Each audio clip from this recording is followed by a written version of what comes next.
Olá, pessoal, boa noite. Dentro de instantes, iremos começar nosso evento. Aguardem uns instantes só, por favor.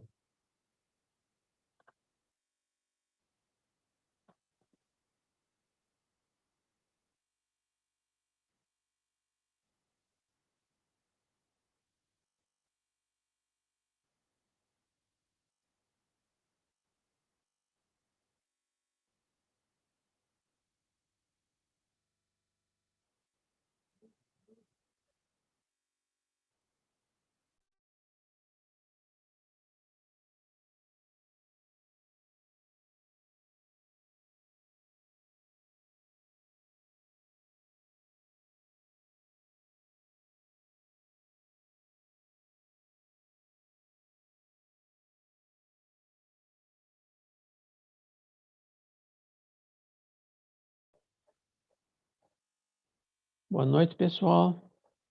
Vamos aguardar só alguns instantes para iniciar o nosso evento, ok?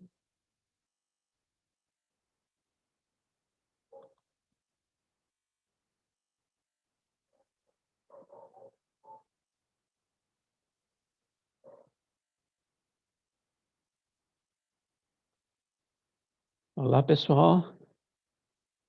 Só alguns instantes a gente vai iniciar o evento.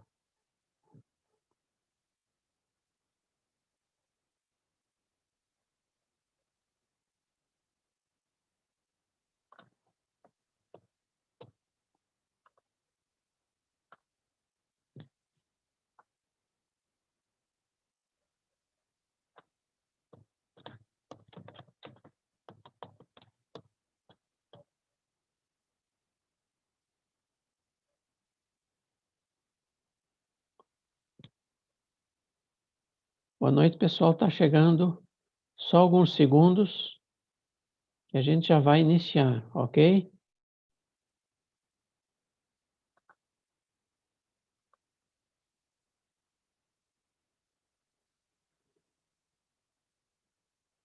Bom, pessoal, boa noite a todos.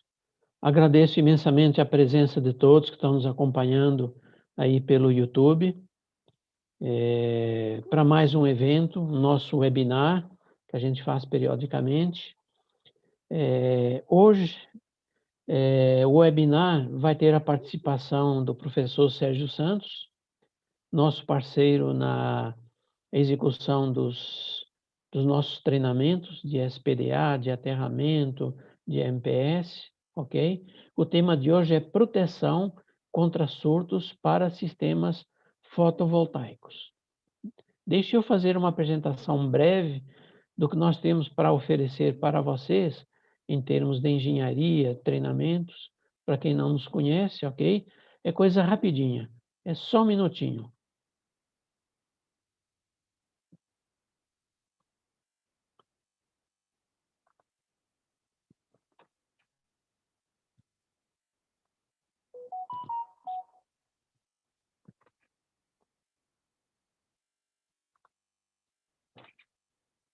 Bom,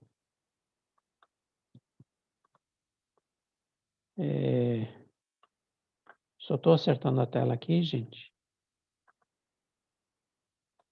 Bom, a Termotécnica é uma empresa que existe há mais de 40 anos no Brasil, uma das mais tradicionais, se não a mais tradicional e a mais conhecida, mas eu vou mostrar como que é a funcionalidade da Termotécnica, como que ela funciona. Ela tem duas unidades de negócios, basicamente. É a unidade de produtos, onde são produzidos produtos e comercializados produtos, tá? Então, a parte de produtos, venda de produtos e fabricação. E temos a unidade de negócios de engenharia. A unidade de engenharia se subdivide em duas unidades. Uma de serviços de engenharia, que contempla a parte de elaboração e desenvolvimento de projetos, consultorias, tanto para clientes quanto para projetistas, ensaios, diversos ensaios prescritos pela norma NBR 5419, na parte 3, e inspeções ou auditorias de obras e certificações também. Ok? Então, são os serviços de engenharia que a gente desenvolve e fornece para o mercado. Depois temos A outra parte da engenharia, que são os treinamentos, se dividem em três. São os treinamentos presenciais, os treinamentos online e os treinamentos em company. Então, vamos lá. Os treinamentos atualmente estão sendo transmitidos ao vivo, via internet, na plataforma Zoom. Então, nós temos para oferecer para o mercado o curso pleno, que é o curso que é desde o beabá da proteção atmosférica até você fazer um projeto junto com a gente online. A gente chama de curso pleno. São 17 módulos durante 15 dias à noite, das 19 às 23 horas. Esse curso pode ser comprado completo ou só por partes. Por exemplo, algum aluno que tem algum item da norma que ele não lembra direito, esqueceu, ele pode comprar módulos separados. A gente sempre recomenda que comprem os módulos todos, porque é uma sequência lógica e fica mais barato se você comprar todos também. Temos o curso avançado de projetos. Esse aqui é dedicado exclusivamente para alunos que fizeram o curso pleno e querem fazer projetos, querem entender toda a documentação que compõe um projeto e fazer o projeto na mão mesmo, AutoCAD online, tá? Então, nesse caso, nós temos 3 cursos diferentes. É o curso de projetos para a área predial, envolvendo a área residencial e a área comercial. Temos o projeto industrial e temos o projeto para sistemas fotovoltaicos. Então, são 3 cursos dentro do curso avançado. E, por último, nós temos o curso intensivo. Temos o curso de aterramento elétrico, que aconteceu o último semana passada, e temos proteção contra surtos em módulos fotovoltaicos, que é o que o engenheiro Sérgio vai dar uma pincelada hoje sobre o que é que vai abordar nesse curso. Esse curso serão 3 dias à noite, seguidos. Então, temos um cardápio bem extenso de cursos e em breve virão mais cursos também, para atender a novas demandas e sugestões dos nossos alunos. Ok? Quais são os diferenciais dos nossos cursos? Bom, tanto nos cursos presenciais, que atualmente estão paralisados devido a essa questão do afastamento social, ok? E como os cursos presenciais acontecem em municípios diferentes e também em estados diferentes, existem regras diferentes para cada município. Então, os cursos presenciais atualmente estão paralisados. Mas tanto o presencial quanto ao vivo possui uma interação com os palestrantes, ou seja, não é um treinamento filmado, é um treinamento ao vivo, à distância, onde você vai poder interagir com o palestrante, com o professor, ok? Temos também o serviço de pós-venda, ou seja, após o curso, os alunos terão acesso aos palestrantes para tirar dúvidas pontuais, além do serviço que a Termotecnia fornece de suporte técnico, para tirar dúvidas de forma geral. Todos os palestrantes participam ativamente da revisão da norma NBR 5419. Os palestrantes têm vasta experiência e prática de campo e de projeto. Então, não é só experiência de projeto, não é só de campo, é dos dois. Temos um pouco de tudo. Eu, pelo menos de campo, tenho no mínimo 20 anos de experiência. Os alunos que fazem os nossos treinamentos poderão participar de nossas redes sociais, que são grupos fechados só para alunos, garantindo que existe um nível mínimo de informação para todas as pessoas que estão participando. Com isso, a gente eleva o nível técnico do grupo. Eu administro outros grupos que são abertos ao público, mas aí já é um público diversificado, uns fizeram curso, outros não fizeram, aí o nível já é um pouco mais desbalanceado. Então, temos também o material técnico que a gente fornece para os alunos e a biblioteca de detalhes em AutoCAD. Os alunos também poderão participar em eventos online exclusivos somente para alunos. Temos mais de 29 anos de treinamentos, mais de 500 alunos formados anualmente e entregamos também o certificado de participação digital.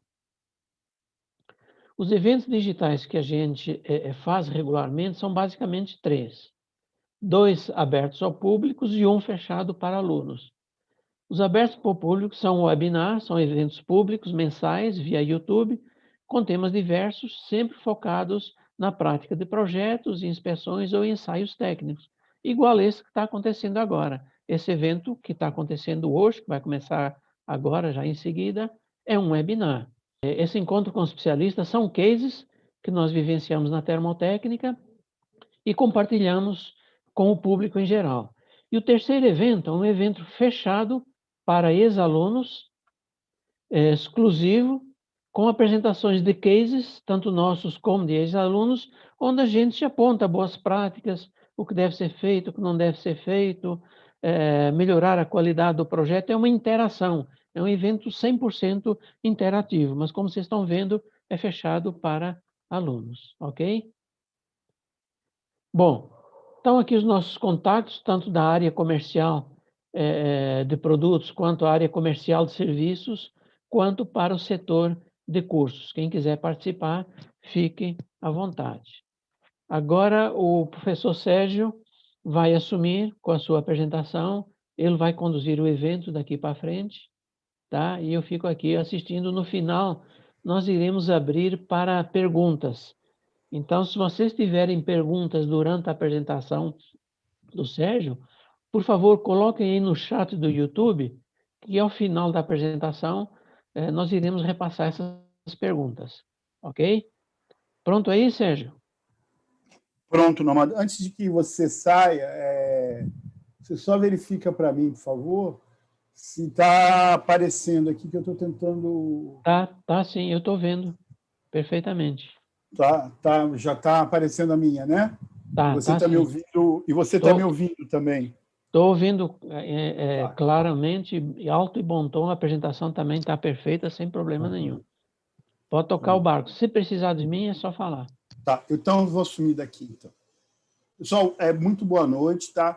Obrigado ao Normando, à Termotécnica, por me permitir tocar nesse assunto e conversar com os senhores sobre esse assunto, porque é um assunto importante para quem trabalha com proteção contra descargas atmosféricas, porque os sistemas fotovoltaicos têm se tornado cada vez mais relevantes na matriz energética brasileira. E para quem trabalha com sistemas fotovoltaicos é muito interessante também, porque vai aprender a proteger os seus sistemas contra um problema muito grave, ou pelo menos é um problema muito recorrente, que é o seguinte: a gente está aqui conversando com os senhores, ou foi desenvolvido um novo curso, porque a gente tem, hoje em dia, 26% das falhas em sistemas fotovoltaicos no mundo são devidos a descargas atmosféricas. Então, ou seja, cada vez que eu tenho 4 falhas em um sistema fotovoltaico, uma dessas falhas é causada por uma descarga atmosférica direta ou indireta. E isso é fácil de entender. Por que é fácil de entender? Porque a energia de uma descarga atmosférica pode ser transferida para uma instalação elétrica, para um condutor metálico, para um condutor elétrico, até 2 quilômetros de distância. Ou seja, se cai um raio, por exemplo, no Center Norte, por exemplo, se cai um raio no Maracanã, no estado de Maracanã, no Rio de Janeiro, essa corrente vai aparecer nos condutores que estão lá na UERJ, para quem conhece mais ou menos o Rio de Janeiro. É uma certa distância, não chega a 2 quilômetros, mas é uma certa distância, entendeu? Então, ou em São Paulo, por exemplo, se cai um raio no comecinho da Avenida Paulista, um prédio na Augusta vai receber uma parte dessa energia. Então, isso significa o seguinte, que as descargas atmosféricas danificam os sistemas fotovoltaicos, não apenas quando elas caem nos sistemas fotovoltaicos, mas danificam os sistemas fotovoltaicos, mesmo aqueles que se encontram em distância, a uma certa distância. E a gente sabe que existem regiões do Brasil que têm uma média de descargas atmosféricas anual de 12 a 16 descargas atmosféricas por quilômetro quadrado por ano. Muitas usinas fotovoltaicas têm 1, 2, 3, 4 quilômetros de área. Então, diretamente nessas usinas, vão cair 10, 15, 20 descargas atmosféricas. Agora, quando eu somo as descargas diretas naquelas descargas que estão num raio de 2 quilômetros de distância, a gente chega a ter até 200 pulsos de corrente e pulsos de tensão, induções eletromagnéticas nessas usinas. Ou seja, a usina está operando e, no período de chuva, em torno de 200 vezes, vai circular uma corrente nessa descarga, nessa usina fotovoltaica ou nesse sistema fotovoltaico que não foi gerada pelas próprias placas, foi gerada por uma descarga atmosférica que vai transferir energia para esse sistema fotovoltaico. E além da... Ou seja, parou de funcionar, destruiu as bases, destruiu os módulos, eu preciso substituir, existe um envelhecimento, uma deterioração progressiva das células fotovoltaicas causadas por descargas atmosféricas induzidas. Ou seja, quando eu tenho correntes circulando nas células fotovoltaicas produzidas por descargas atmosféricas indiretas, essas células começam a perder o quê? O que elas têm de mais importante, eficiência, ou seja, a capacidade que elas têm de transformar a luz do sol em eletricidade. A gente sabe que as células fotovoltaicas, ou os módulos fotovoltaicos, são fornecidos com uma expectativa de eficiência. 90% de eficiência, ou seja, 90% da energia que recebe é transformada em eletricidade, e em 10 anos, ela perde 10% da sua eficiência, isso ela vai perder mesmo, e em 25 anos, de 20 a 25 anos, dependendo do fabricante, elas perdem 20%. 20% de eficiência, de perda, é o limite que a gente considera aceitável para uma célula fotovoltaica entregar. Se ela perde mais do que 20%, ela precisa ser substituída, e talvez substituída com 10 anos, com 15 anos, ou seja, ela talvez não tenha se pago ainda, ou se pagou, ela não começou a gerar lucro para o seu proprietário. Descargas atmosféricas e sistemas fotovoltaicos se interagem muito, porque os sistemas fotovoltaicos eles são muito expostos às descargas atmosféricas, porque praticamente eu não posso ter nenhuma cobertura metálica fazendo a proteção, tá certo? Porque isso geraria um sombreamento. Mas, ao mesmo tempo, não é por existir um sistema fotovoltaico no alto de um prédio ou na cobertura de um prédio que esse prédio passa a ser mais atingido por descargas atmosféricas. A estrutura do sistema fotovoltaico não atrai o raio, não vai fazer com que o raio caia com mais frequência, mais vezes, nem com mais intensidade sobre o prédio. Então, nenhum síndico, nenhum conselho de condomínio precisa recusar a oferta de instalar um sistema fotovoltaico porque o seu prédio se torna mais perigoso por causa disso. Isso não acontece. Mas, ao mesmo tempo, o sistema fotovoltaico em si, ele é, em si, uma vulnerabilidade, não para o prédio, mas para ele mesmo. Porque ele vai estar exposto às descargas atmosféricas que vão atingir aquele prédio. Então, as descargas vão atingir o prédio e o SPDA vai interceptar essas descargas. Então, eu consigo proteger a estrutura, consigo proteger o vidro, consigo proteger as molduras, consigo proteger as células.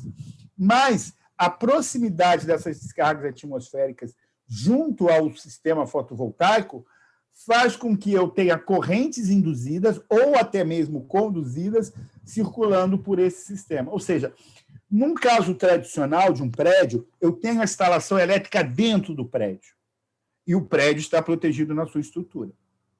Aí eu passo a proteger a instalação. No sistema fotovoltaico está tudo junto. É como se eu pegasse o meu computador, a minha impressora, o meu modem e a minha televisão, botasse uma mesa no alto, no teto do meu prédio, junto à caixa d'água, e deixasse tudo lá. Então, eu passo a ter duas vulnerabilidades. A vulnerabilidade do impacto da corrente direta e a vulnerabilidade das correntes induzidas. Então, isso torna os sistemas fotovoltaicos extremamente susceptíveis a danos causados por descargas atmosféricas. Por isso, existe aquele número de 26% de falhas causadas por raios. Tá certo? Então, é muito importante para a proteção dos sistemas fotovoltaicos que já a concepção do SPDA vai ser feita pensando nas MPS. Normalmente, a gente tem o SPDA, proteção da estrutura contra o impacto direto do raio, e as medidas de proteção contra surto, as MPS, para proteger os sistemas eletrônicos. Só nesse caso, os módulos fotovoltaicos são estrutura e sistema eletrônico ao mesmo tempo. Então, para que eles estejam protegidos, eu preciso que a distância de segurança, que é sempre ensinada, discutida, apresentada, conversada, tanto no curso da termotécnica sobre SPDA, quanto no grupo de ex-alunos da termotécnica, a gente está sempre discutindo a distância de segurança. Essa distância de segurança entre aqui o SPDA, que seriam os captores, e a estrutura do SPDA, isso aqui não é metálico, isso aqui é um isolador que não deixa a corrente do raio vir para cá. Essa distância aqui ela tem que levar outras coisas em consideração, e a gente já vai explicar por quê. Porque eu preciso, a norma me fala que eu preciso de uma distância de 50 centímetros entre o captor do SPDA e a estrutura do sistema fotovoltaico, o arranjo fotovoltaico, para minimizar, não para reduzir ou eliminar, para minimizar que exista um acoplamento entre a corrente do raio descendo pelo captor e os condutores internos aqui no módulo fotovoltaico. Essa é uma distância mínima de 50 centímetros. Essa distância de 50 centímetros ela tem que ser calculada levando em consideração também a distância de segurança. Por quê? Antigamente, ou para um SPDA tradicional, para proteger a estrutura de um ar-condicionado, para proteger uma máquina, para proteger um painel, ele tem que estar afastado, o SPDA, do corpo metálico, do objeto metálico, para não ocorrer centelhamentos como poderia ocorrer aqui. Tá certo? No caso de um sistema fotovoltaico, além do centelhamento, eu tenho uma indução. Então, para minimizar essa indução, eu tenho que garantir ao menos 50 centímetros de distância aqui. E nunca colocar essa distância como zero. Essa distância zero significa que o corpo do SPDA está em contato com o corpo do sistema fotovoltaico. As estruturas metálicas se combinam. Muitas vezes, o próprio captor do SPDA ele é fabricado como se fosse uma extensão da moldura do sistema fotovoltaico. Isso é muito ruim, porque a corrente do raio passaria pelos módulos fotovoltaicos e essa seria uma corrente, não uma corrente induzida, mas a própria corrente do raio, uma corrente de impulso. Então, por esse motivo, o começo é não utilizar SPDAs não isolados e sempre, preferencialmente, utilizar SPDAs isolados. E, além do SPDA ser isolado, com uma distância nunca inferior a 50 centímetros. Eu calculo a distância de segurança como eu sempre calculei, ela não muda esse cálculo, só que se essa distância for menor do que 50 centímetros, por exemplo, com 20 centímetros, eu evito o centelhamento, mesmo assim eu vou afastar mais 30 centímetros para ter uma distância mínima de meio metro. Para que esse meio metro? Para minimizar o acoplamento indutivo entre o captor do SPDA e o módulo fotovoltaico. Então, a gente já começa no curso já envolvendo as características do SPDA que facilitam ou dificultam a proteção contra surtos. Porque o objetivo do curso não é a proteção da própria estrutura contra o raio. Essas são as medidas de proteção contra surtos. Evitar que o inversor e os módulos fotovoltaicos se danifiquem. Lançando mão dessa distância, eu já tenho uma redução do acoplamento. Somando a isso, eu posso usar, por exemplo, blindagens.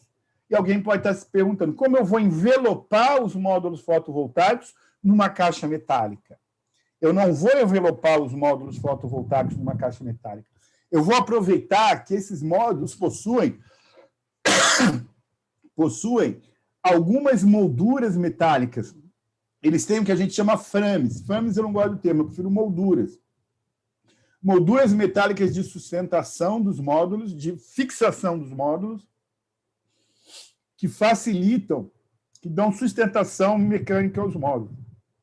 Só que essas molduras mecânicas aqui, essas molduras metálicas, elas têm uma finalidade também não objetiva, não para isso elas foram feitas, mas elas facilitam como uma blindagem dos módulos fotovoltaicos. Tanto isso é verdade que os módulos... Eu vou pedir licença para beber uma água aqui, porque está muito seco.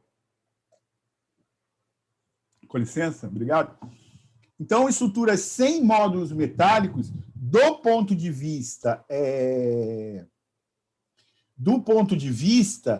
de proteção contra a descarga atmosférica, existem outros fenômenos nos sistemas fotovoltaicos que tirar essa moldura facilita. Um deles se chama PID, mas a gente não vai tratar dele aqui. No caso do PID, que é uma forma de deterioração, de perda de eficiência, de degradação provocada por uma tensão que aparece nos módulos aqui, as placas são ruins. Então, seria interessante usar módulos sem placa. E até esteticamente, eu também acredito que muita gente goste disso. Mas eu preciso alertar os senhores, e no curso a gente faz isso, que a ausência dessas blindagens aqui faz com que eu tenha correntes circulando diretamente nas células fotovoltaicas e nos seus cabos. Essa estrutura metálica desvia ou absorve uma parte da energia do raio que, caso elas não existissem, iria aparecer em outro lugar, em outros condutores metálicos que existem aqui dentro, que muitas vezes a gente não está nem vendo. Como essas molduras metálicas não se comunicam nem com as células diretamente, nem com o inversor, correntes circulando por aqui são menos nocivas do que correntes circulando nos cabos que estão aqui embaixo, que a gente não está vendo. Tá certo? A gente no curso, mas também aqui, eu sempre possível, nos WhatsApps, onde é possível, a gente procura sempre explicar as coisas, né? Explicar por que caminhos metálicos, que isso aqui precisa ser enxergado como um caminho metálico, que a energia transferida pelo raio deve ser dividida em vários caminhos, tá? A gente mostra como as coisas são feitas e explica por quê. Tá? Outra medida, olha só, eu afastei o SPDA, criei a blindagem e vou fazer o roteamento dos cabos. Eu vou fazer o desenho dos cabos aqui de tal maneira que essa área formada pelo conjunto fechado, que a gente chama de laço, que esse laço seja o menor possível. Porque o fluxo magnético gerado pela descarga atmosférica ele tem que passar aqui dentro para gerar uma corrente induzida, altamente nociva, que vai circular por aqui, inclusive pelos módulos e pelo inversor. Quando eu reduzo esse enlace de fluxo, eu reduzo essa área achurada, simplesmente modificando a forma como eu lanço os cabos, modificando o desenho dos cabos na instalação, eu tenho uma medida de proteção extremamente eficiente. Essa medida de proteção, roteamento dos cabos, é ensinado também no curso de MPS, um curso pleno que não é exclusivo para sistemas fotovoltaicos. Só que a gente não enfatiza tanto ali. Por que a gente não enfatiza tanto ali?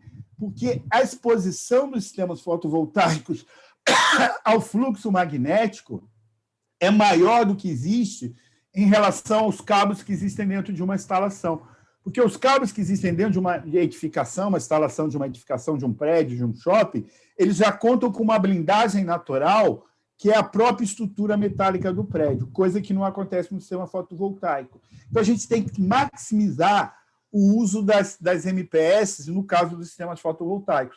Sem querer ser chato, eu peço desculpas, mas lembrando, 1 em cada 4 danos causados no sistema fotovoltaico é devido à descarga atmosférica. Então, a gente está tratando de um problema grave. Então, a gente também tem que empregar medidas eficazes, todas elas, para reduzir o problema. Utilizando todas elas, a gente vai minimizar não a necessidade de DPS. Por favor, não cometa essa injustiça comigo. A gente não vai precisar de menos DPS, a gente vai precisar de DPS também, no lado da corrente contínua e do lado da corrente alternada. Só que se a gente utilizar essas medidas, a gente preserva os DPS por mais tempo. A gente reduz as correntes que vão passar pelo DPS. A gente reduz a proteção que o DPS vai fazer, porque a gente reduz a energia ruim, a energia da descarga atmosférica, que vai chegar numa ponta nos módulos e na outra ponta nos sistemas fotovoltaicos. Quando a gente lembra que esse DPS vai receber uma corrente que foi gerada por um raio a 2 km de distância, e num raio de 2 km de distância de um sistema fotovoltaico, numa região que tem NG, densidade de raios de 10 a 12 raios por quilômetro quadrado por ano, a gente está falando que o DPS vai conduzir 200 vezes por ano. Tá? Façam essas contas. Multiplique 2 por... coloque 2 ao quadrado, multiplique por π e vocês vão ver a área de área de influência de uma descarga atmosférica num sistema fotovoltaico. Multiplique essa área, você multiplique por 10 raios por quilômetro quadrado, vocês vão ter números que vão até assustar os senhores nesse caso. Então, se vocês quiserem, os senhores quiserem analisar um DPS, descobrir um DPS de qualidade, é um DPS que funciona bem em sistemas fotovoltaicos. Porque, de fato, eles são muito, muito, muito solicitados mesmo. Tá? No caso, que eu já assumindo ali, o que eu falei, lá o projeto do SPDA com o projeto do DPS, se o sistema fotovoltaico ele tem um SPDA não isolado, a corrente do raio vai passar pelo sistema, então vai passar pelo DPS. Esse DPS tem que ser classe 1 ou classe 1+2. Se eu tenho o SPDA isolado, ou seja, a corrente do raio não passa pelo sistema, então, nesse caso, o DPS vai conduzir correntes induzidas. Correntes induzidas têm menos energia do que a própria corrente do raio. Então, por esse caso, o DPS tem que ser classe 2. Ah, Sérgio, então tudo bem, DPS classe 1 e DPS classe 2 é a mesma coisa que eu utilizo em qualquer situação. Gente, preste atenção aqui em alguns detalhes. Muita gente, muitos fabricantes de inversores solares têm se destacado no mercado porque eles incorporam um DPS dentro do inversor. Aí o cliente fica contente. O projetista nem precisa especificar, não vou ter que fazer caixa de junção, string box, comprar um DPS, porque o meu inversor já está protegido. O DPS dentro do inversor é especificado pelo fabricante do inversor, tá certo? O DPS que é utilizado na caixa de junção é especificado pelo projetista do DPS. É muito importante para o projetista especificar o DPS correto aqui. Para o fabricante do inversor, vai depender muito da qualidade do inversor. E aí é uma coisa contraditória. Quanto pior a qualidade do inversor, mais ele precisaria ser protegido contra surtos, contra descargas atmosféricas. Tá certo? Só que, no caso, quanto pior a qualidade do inversor, maior a probabilidade que eu vou ter de que o DPS dentro do inversor também tenha uma qualidade ruim.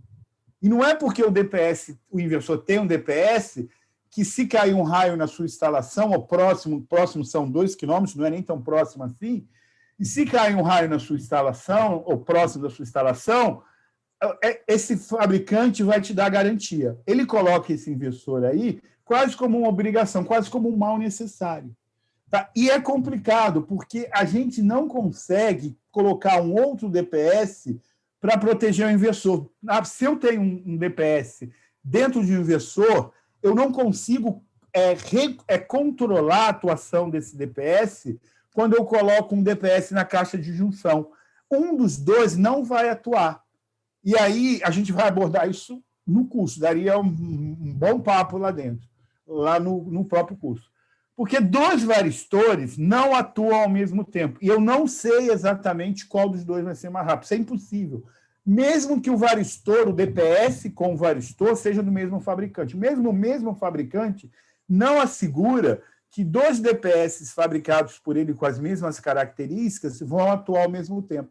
Então, eu corro muito um risco de pegar um inversor com DPS de má qualidade, colocar na caixa de junção um DPS de qualidade melhor, e esse DPS de qualidade melhor nunca atuar. Porque o DPS ruim ele pode ser mais rápido, porque a velocidade aí não está interferindo na qualidade. Então, a gente precisa ter essa noção aqui do que está sendo entregue como proteção dentro do inversor e o que eu posso fazer fora do inversor para que eu alcance meu objetivo, que o objetivo sempre vai ser um inversor não queimar devido a um raio aqui. Tá? Eu tenho que fazer a proteção de todas as linhas, eu estou enfatizando muito aqui a parte do DC, a parte da entrada de corrente contínua do inversor, mas também existe uma parte de corrente alternada, que os alunos do curso de MPS da termotécnica já conhecem, já sabem como especifica. Né? Nesse caso, a gente tem que enfatizar mais a parte da proteção do lado de corrente contínua, que é um lado menos conhecido. E não só o caso da parte da corrente contínua. O meu sistema vai estar desprotegido se eu colocar, por exemplo, um DPS de CA na linha de entrada de energia, que vem da concessionária, um DPS de CC na entrada do inversor aqui, e também mas não colocar um DPS de sinal. Se eu não colocar um DPS de sinal, eu estou desprotegido porque o surto induzido ou conduzido vai passar pela parte de sinal. E a mesma coisa, as pessoas têm se preocupado muito com a proteção do inversor e não a proteção dos módulos. Tá? Isso é um erro. Por que é um erro? Porque os módulos podem se queimar e os módulos se danificam e se deterioram com o tempo. A única diferença pela essa preferência de utilizar os DPS só no inversor é porque se eu tenho um inversor centralizado aqui, quando ele queima, eu perco todo o sistema. Eu não converto corrente contínua em corrente alternada. Mas essa perda dos módulos aqui é uma perda que vai me causar um prejuízo também, que eu tenho que avaliar economicamente, e a gente, no final, vai ver isso aqui. Então, eu já sei ou tenho que aprender a dimensionar um DPS convencional e eu vou aprender a dimensionar um DPS para o sistema fotovoltaico. O DPS convencional tem algumas características e o do fotovoltaico tem outras. Na parte da corrente, que é a parte que o pessoal presta muito atenção, é a mesma coisa. Mas existe, por exemplo, o nível de proteção, a tensão que o DPS deixa passar para o que está sendo protegido é diferente. No caso da parte corrente alternada, a gente tem uma tabela na 5410, a norma 5410, que nos informam sobre isso. Na parte da 5419, na parte da proteção de corrente contínua, isso vai depender da suportabilidade do inversor. A gente tem uma corrente, que a gente fala tensão máxima contínua de operação, que no caso do DPS de corrente alternada é a tensão nominal fase terra da rede. No caso do sistema de corrente contínua, depende da entrada do inversor. Quanto maior a tensão de trabalho do inversor, maior a tensão que o inversor recebe dos módulos, maior vai ser essa tensão máxima contínua de operação. E aí, para terminar nossa conversa de hoje aqui, uma questão muito importante que eu sempre enfatizo, sempre que eu posso, o final da vida útil dos DPS que utilizam varistor. No caso dos DPS com corrente contínua, corrente alternada, ou mesmo corrente contínua, mas não em sistemas fotovoltaicos, é uma desconexão convencional, onde eu tenho um elemento de proteção, de seccionamento automático, em série com o varistor. Nos sistemas de corrente contínua alimentados por sistemas fotovoltaicos, a gente tem uma norma, que é a norma NBR 16690, que no item 4.2, ela fala que o DPS do sistema de corrente contínua, sistemas fotovoltaicos, tem que garantir a desconexão do DPS em final de vida útil em qualquer situação. Em qualquer situação, sem corrente passando por ele, com corrente de carga passando sobre ele, mas em corrente de curto-circuito.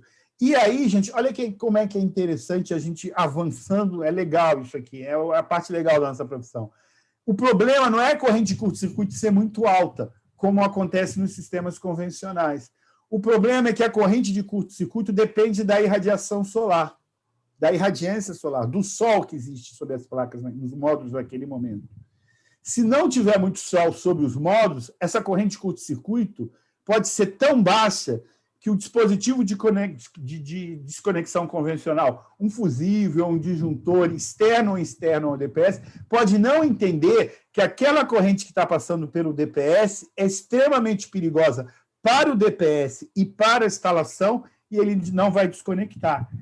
E que é o caso aqui. Eu tenho uma desconexão interna ao DPS, eu tenho um fusível, um disjuntor que eu coloco como backup dessa desconexão, e eu ainda tenho o disjuntor principal do quadro de QGBT, isso aqui no sistema de corrente alternada, que ainda pode abrir. Tá certo? No caso dos sistemas de corrente contínua alimentados por sistemas fotovoltaicos, a norma fala que eu tenho que ter um sistema de desconexão que atenda esse DPS em qualquer situação. Então, vou dar um exemplo aqui, e no curso é óbvio que eu falo mais sobre isso, a gente tem a tecnologia chamada SCI da DEM, que foi pioneira no caso dessas tecnologias aqui. A gente tem não uma desconexão em série aqui, a gente tem uma desconexão em duas etapas. Eu tiro o varistor do circuito, ou seja, eu elimino qualquer possibilidade de uma corrente passar por ele em regime permanente, porque aí está o risco, e fazendo isso aqui, qualquer corrente que entre pelo DPS vai passar por um fusível. E aí, esse fusível é um fusível que tem um valor menor, que não é para passar nenhuma corrente por ele. Então, ele facilmente ele vai abrir. Tá certo? Ele não poderia estar em série aqui, ele não poderia estar aqui em série, vou voltar aqui, preste atenção. Ele não poderia estar aqui em série, num sistema convencional, porque se ele tivesse em série, quando a corrente do surto ou qualquer outra corrente passasse, ele iria abrir, o que não é interessante. É interessante ele só abrir para uma corrente de defeito, uma corrente em regime permanente, que não é a própria corrente de surto. Então, eu tenho um dispositivo que percebe a passagem de uma corrente em regime permanente, libera o varistor, tira o varistor do circuito e coloca esse DPS em série com um fusível. E aí esse fusível abre, tá certo? Então, esse é o objetivo do curso. O objetivo do curso é apresentar ferramentas para vocês, para que vocês utilizem essas ferramentas no projeto de vocês, para que a gente tenha mais viabilidade dos sistemas fotovoltaicos, mais eficiência e mais confiabilidade. O grande problema que existe nesse primeiro momento aqui, que a gente está vendo o esplendor dos sistemas fotovoltaicos, eles estão numa taxa de crescimento muito grande, é que no Brasil muitas pessoas confundem gasto de capital, o gasto que eu tenho para fazer alguma coisa, para implementar alguma coisa, para construir alguma coisa, com gastos operacionais. Então, eu não vou usar como exemplo sistemas fotovoltaicos, eu vou usar um exemplo bem mais fácil de todo mundo entender. Eu compro um carro, esse carro é muito barato, mas é extremamente antieconômico, ele consome muito combustível. Vamos dizer, faz 3 km por litro, faz 6 km por litro. Eu economizei 5 mil reais, 10 mil reais, que em 6 meses, em um ano, eu vou devolver isso na bomba de combustível. Eu vou gastar mais num carro, 3, 4, 5 mil reais a mais por um carro. Mas, em vez de fazer 3, 4 quilômetros por litro, ele faz 12, 14, 15 quilômetros por litro. O que acontece? Ao longo do tempo de que eu estiver com esse carro, a gente chama isso custo de ciclo de vida. Todo o tempo que eu tiver com esse carro, eu vou economizar, porque ele vai representar um custo para mim total, custo de CAPEX mais custo de OPEX, menor do que o carro inicial. Isso também é válido para o sistema fotovoltaico. Ah, tudo bem, o meu patrão, ou o meu cliente, ou o dono do sistema, não quer investir. Tudo bem. Então, vamos colocar um DPS de baixa qualidade, não vamos fazer roteamento e tudo bem. Ah, não, mas esse é um cliente que é exigente, que é qualidade, que é segurança. Então, eu vou fazer o sistema ficar bem protegido. E esse cara que quer o sistema bem protegido é aquele cara que vai continuar construindo sistemas fotovoltaicos por muito e muito tempo, porque ele vai ter um investimento que vai se viabilizar, vai gerar retorno e ele vai poder investir mais. Aquele cliente que é um sistema fotovoltaico meia-boca, desculpe o termo aqui, que não tem proteção, que tudo não é de qualidade, esse cara vai começar a ter tanto prejuízo que talvez ele não consiga nem pagar os investimentos dele, o financiamento que ele fez. Então, a gente tem que saber até isso, para quem a gente quer trabalhar. E a gente tem que trabalhar para aquelas pessoas que valorizem o nosso trabalho. E, para valorizar o nosso trabalho, a gente tem que ter conhecimento suficiente para poder entregar. Entregar o quê? Entregar medidas de proteção contra surtos que garantam que o nosso sistema vai estar protegido. Tá? A gente tem duas possibilidades aqui nesse caso aqui, já envolvendo a parte comercial do curso aqui. Segunda-feira começa um curso de SPDA pleno que vai tratar tudo. Tem pessoas lá muito competentes, Normando, Luciana, a pessoal de retaguarda, que vai ensinar vocês a projetar um SPDA e desenvolver medidas de proteção contra surtos. Vocês vão sair sabendo. Não podem ser um especialista, mas vão sair sabendo como fazer e com a retaguarda do grupo de WhatsApp. Em abril, a gente começa. E esse curso de SPDA pleno está acabando uma promoção. Eu acredito que, se vocês falarem com a Amanda, até na parte da manhã cedo, eu acho que vocês conseguem se inscrever aqui numa condição favorável. Aí vai depender dela. Amanhã, a partir de amanhã, já é um outro valor, mas pelo que eu fui informado, talvez até amanhã ela consiga segurar, mas se realmente vocês fizerem amanhã. E depois a gente vai começar esse curso intensivo. É um curso muito bom, para quem está trabalhando com sistemas fotovoltaicos e quer entender mais sobre a proteção, ou quem trabalha com proteção e quer direcionar o seu trabalho para a proteção de sistemas fotovoltaicos. Eu agradeço a todos aqui, agradeço o Normando, retomo para ele a condução dos trabalhos aqui e me coloco à disposição para responder alguma pergunta, caso eu saiba. Obrigado, Sérgio. Excelente apresentação, gostei muito.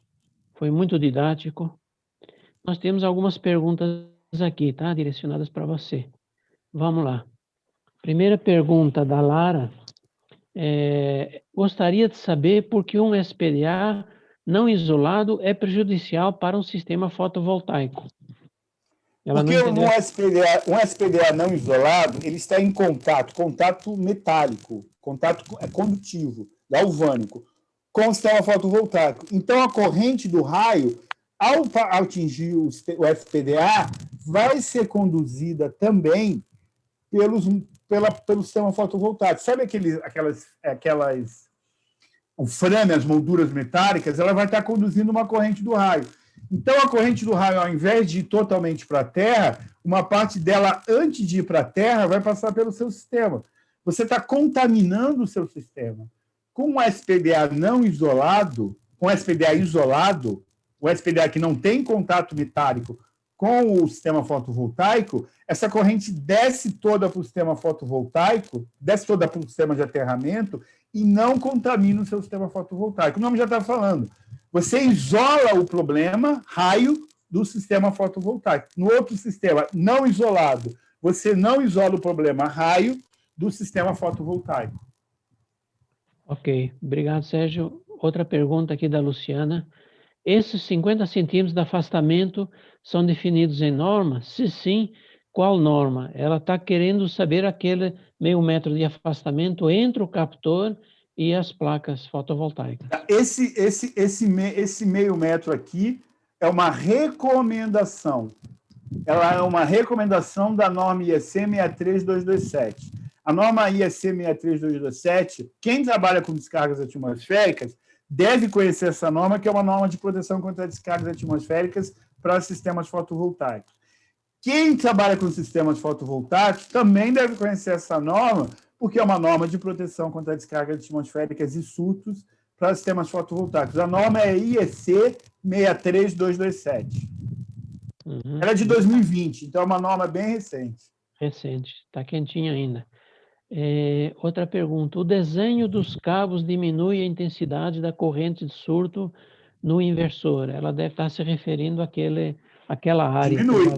Quanto menor a área formada pelo laço, o ideal é que essa área seja zero, menor a indução que vai passar no meio desses cabos. Então, quando eu aumento o laço, eu saio ligando e voltando, formando um anel fechado, a indução é maior. Se a indução é maior, mais corrente vai aparecer no sistema, mais corrente vai chegar no inversor. Ok, obrigado. Outra pergunta. Um DPS comum pode ser utilizado em sistema fotovoltaico? Não, por dois motivos. Quando eu falo em sistemas fotovoltaicos, eu estou falando do lado de corrente contínua, porque do lado de corrente alternada ele vai ser. O lado de corrente, a entrada de corrente alternada, que na verdade a gente entende como saída, a saída em corrente alternada do inversor, que para o surto é uma entrada, ele pede um DPS classe 2 ali na entrada do inversor e um DPS classe 1 na entrada da edificação. No lado de corrente contínua, eu preciso de um DPS classe 1 ou classe 2 com características especiais para a proteção de corrente contínua. A principal característica, a principal diferença é o sistema que vai interromper esse DPS no final da vida útil dele. Gente, isso os senhores já aprenderam na faculdade, é porque a gente não tem o hábito de trabalhar com corrente contínua. Só quem trabalha com sistema metroferroviário, por exemplo, é um caso comum. Mas agora que está com sistemas fotovoltaicos, a gente está aprendendo a trabalhar com corrente contínua. Interromper curtos-circuitos, corrente de falta em corrente contínua, é mais difícil do que em correntes alternadas. Primeiro, porque muitas vezes a corrente contínua não é um valor muito alto, então você sensibilizar o dispositivo é mais difícil. Porque quando a corrente sobe muito, é muito fácil o dispositivo de seccionamento automático perceber que chegou a um valor que ele tem que interromper. Muitas vezes a corrente contínua, a corrente de curto-circuito em CC, ela é menor do que a corrente de carga no momento de grande insolação, de radiação solar no máximo, ali meio-dia, por exemplo. Ali é o máximo. Quando chega às 4 horas da tarde, se tiver um curto-circuito, essa corrente não vai ser muito maior do que aquela corrente que era uma corrente boa, que acontecia ali ao meio-dia. E, além disso, no curto-circuito, em CC, a corrente não passa pelo zero. Então, como a corrente não passa pelo zero, separar os contatos ou fundir o elo fusível vai requerer mais energia. Tá certo? Então, não é uma questão tão simples assim, meu irmão. Então, precisa ser um DPS. Quem colocou DPS de comum do lado de CC gerou um prejuízo muito grande para o seu cliente. Ok. Mais uma pergunta aqui. Posso explicar novamente por que a desconexão de um DPS de fotovoltaico deve ser especial? Eu acabei de falar, porque a solicitação que vai existir no curto-circuito em corrente contínua não é a mesma que existe no lado do CA. Então, tentando não repetir as mesmas coisas que eu falei anteriormente. Acontece o final da vida útil do DPS, vai passar a corrente. No caso do sistema de corrente contínua em fotovoltaico, é a corrente que vem pelos módulos. Essa corrente só vai diminuir, ou só vai acabar quando chegar de noite, que ele para de produzir. Nesse caso, dependendo da intensidade dessa corrente, essa corrente pode estar passando pelo varistor. O varistor não é um dispositivo que foi fabricado para conduzir corrente em regime permanente. Jamais ele pode conduzir corrente em regime permanente, porque as suas características construtivas e as suas características físico-químicas fazem com que esse calor vai começar a dissipar e ele vai começar a estourar, ele vai começar a estufar. Então, ele pode causar um dano e, no limite, aí são DPS de muito pouca qualidade, e, no limite, ele pode tentar desconectar e gerar um arco, uma fagulha. A fagulha no material intumescente, com características combustíveis, vai fazer com que pegue fogo. Então, muitas vezes, o aluno do curso até fica irritado. Fala, pô, César, você está dizendo que um varistor pode pegar fogo? Claro, o objetivo do curso não é falar só o lado bom, é falar os riscos também. Principalmente, eu acho, até os riscos. O que a gente procura passar para vocês é o que eu tenho que fazer para que esses riscos sejam minimizados. Então, se eu colocar um DPS adequado, ele vai interromper essa corrente. Agora, a palavra já falou, adequado. Se for um DPS inadequado, ele não vai interromper essa corrente. Aí pode gerar um problema. Eu não sei se essa pergunta dela tem a ver com aquele sistema SCI da DEM. Tem tudo a ver. Tem tudo a ver, né? O sistema SCI o SCI surgiu é um dos recursos, né? Para que a DEM atendesse a 16690. Não a 16690 porque ela é brasileira, né? Mas atendesse os requisitos que são necessários no sistema fotovoltaico. Perfeito. Bom, continuando aqui, uma última pergunta. Um líder ascendente não conectivo pode queimar uma placa? Um líder ascendente não conectivo. Se é não conectivo, quer dizer que não se conectou, o raio não foi efetivado, foi uma tentativa. Essa pergunta a pessoa foi lá. Como você falou, um líder ascendente não conectivo, tá certo? Ele não está conduzindo, ele tem uma taxa de variação que é relativamente alta, mas ele não tem uma densidade de corrente que seria alta. A corrente nem pega, ela vai ficar no final do canal dele. Eu não tenho raio, o líder ascendente Agora, a pergunta toda Normando, se você puder responder, vai repetir? Um líder ascendente não conectivo pode queimar uma placa? Não. O que pode queimar uma placa é uma descarga atmosférica, que é quando ocorre a conexão desse líder ascendente com o líder escalonado que está vindo da nuvem. E aí, mesmo que esse raio não caia na placa, pode queimar a placa. Não precisa o raio cair na placa para queimar. O raio pode... Porque, a placa, quando eu falo assim, a placa, na verdade, hoje em dia se usa o termo módulo, ali são vários e vários diodinhos que tem ali dentro. Então, normalmente, eu não queimo a placa por uma descarga induzida, eu queimo uma certa quantidade de diodinhos. E aí, o que vai acontecer? Eu perco eficiência. E, muitas vezes, a perda de eficiência ela é pior do que a queima total do módulo. Porque, quando queima o módulo, a pessoa percebe e vai lá e troca. Quando eu começo a ter essas pequenas queimas dos diodinhos, da maneira que eu estou falando aqui, eu vou perdendo eficiência. Então, quer dizer, daqui a pouco eu estou gerando 75% de eficiência. 75% de eficiência significa que a energia que eu estou recebendo não está compensando o que eu investi naquele sistema ali. Certo? Porque tem um custo dessa geração. Muita gente fala assim, mas é grátis, a luz do sol é grátis. Tudo bem, a luz do sol é grátis, mas eu preciso montar esse sistema, eu tenho um custo desse sistema para que eu receba essa luz. Aí sim, é grátis, tá certo? Mas eu preciso amortizar aquele investimento. Eu tenho um custo de implantação e tenho um custo de manutenção também. Ou seja, pegando carona aí na sua resposta, eu tenho percebido alguns profissionais que simplesmente viram e falam, não, eu vou usar as placas como sendo elementos naturais de captação. Está tudo cheio de ferragens ali, molduras e tudo mais, eu vou considerar que aquilo é um para-raio natural. Eu acho que isso é muito temerário, esse tipo de linha de trabalho, né? Porque a placa não foi projetada para isso. Ela não foi projetada para receber impacto do raio, né?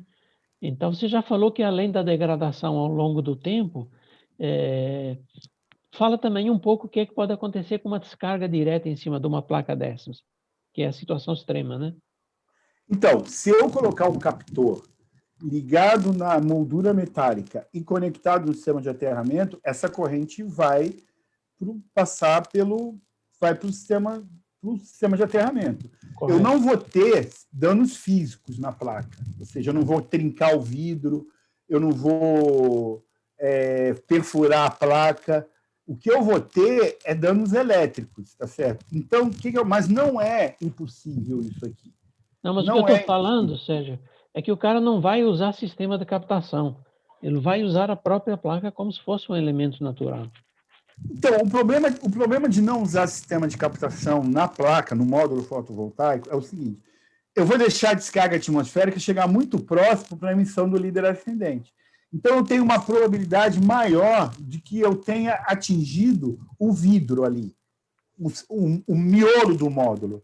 Então, não usar captor e só deixar a moldura, isso significa que eu tenho que torcer para que o ponto de impacto seja a moldura ali, tá certo? Porque depois que atingiu a moldura ou atingiu o captor, o resultado vai ser praticamente o mesmo. Do ponto de vista de proteção contra surtos, isso é muito ruim. Agora, do ponto de vista de proteção da estrutura, aí não vai ter muita diferença, não. Tá certo? Então, agora, o que é interessante, Normando, é o seguinte, e aí eu acho que entra um pouquinho a nossa questão aqui. Você não vai ter um profissional que entenda de sistemas fotovoltaicos e que entenda de proteção contra a descarga atmosférica no mesmo nível. Ele tem um conhecimento alto num e vai procurar conhecer mais o outro. Por exemplo, é o meu caso. Eu não faço projetos de sistemas fotovoltaicos. Eu tenho estudado muito as estruturas, as células, eu estou envolvido num projeto de pesquisa que vai muito nessa área aqui, tá certo? Mas o meu conhecimento é da proteção. Tá certo? Então, a gente está aprendendo e cada vez mais tendo ferramentas para aprender isso aqui, porque a gente não chegou ainda no ponto máximo da necessidade. O ponto máximo da necessidade, eu acredito que a gente vai encontrar isso aqui daqui a 2, 3, 4 anos. Por quê? Porque o pessoal está instalando hoje esse sistema, a gente tem que verificar essa degradação daqui a 10 anos para ver aqueles 90% de queda de eficiência inicial. 10 anos em 2023, por exemplo, é quem instalou um sistema em 2013. As coisas estavam crescendo muito, mas não é o que é hoje, que é uma coisa muito, muito, muito intensa a presença de sistemas fotovoltaicos. Então, vamos dizer que ele instalou em 2017, 2018, que já estava bem crescido. Vai ter essa visão em 2028. Então, lá em 2028, as pessoas vão começar a medir a eficiência dos módulos e falar assim, poxa, eu não tenho os 90% que eu comprei achando que teria. Aí, quando a gente for correr atrás das pessoas procurarem entender, vão falar assim, eu tinha problemas de descarga atmosférica, ele comeu, desculpe o termo, ele foi roendo a eficiência desses módulos aqui e me gerou um prejuízo. O prejuízo já aconteceu. Além disso, por exemplo, tem muitas usinas sendo instaladas hoje usinas muito grandes, entendeu? Usinas de gigawatts, elas ocupam áreas muito grandes. Então, o pessoal está instalando isso aqui. Cai um raio, troca uma placa. Cai outro raio, troca outra placa. Cai outro raio, troca uma placa. Até que alguém pare para pensar e fale assim, pô, mas em um ano eu troquei todas as... Não, em um ano não. Mas em 4, 5 anos eu troquei todas as placas. É uma usina nova. Então, a proteção contra a descarga atmosférica, que você, Normando, sabe mais do que eu sobre isso, a sua experiência nessa área é muito maior que a minha, você sabe que a pessoa pode colocar qualquer coisa. A pessoa pode colocar uma vela no alto de um prédio e um copinho d'água. Isso vai proteger o prédio. Tá certo? Esse mandiga aí, essa superstição vai proteger o prédio. Até o dia que o raio cair no prédio. Enquanto o raio não cair no prédio, a pessoa que colocou a velinha com um copo d'água vai falar e vai se tornar um rei da proteção contra a descarga atmosférica. Todo mundo vai abrir a boca e falar, pô, o cara é fantástico. O dia que o raio cai no prédio, a gente não controla, quando isso acontece, aí o cara vai perceber que ele não precisava de uma vela e um copo d'água. Ele precisava de um SPDA bem feito. Precisava do engenheiro, né? Exatamente. Bom, as perguntas acabaram, o nosso tempo também já se esgotou. Queria te agradecer, Sérgio, pela excelente apresentação e queria contar com você nos próximos eventos, tá? Com outros assuntos correlacionados a esse aí, ok? Tá. Então, muito obrigado, boa noite a todos que estão nos ouvindo, escutando, assistindo. Foi um prazer estar com vocês e a gente vai divulgando os próximos eventos aqui, ok? Muito obrigado, boa noite a todos, tchau, tchau.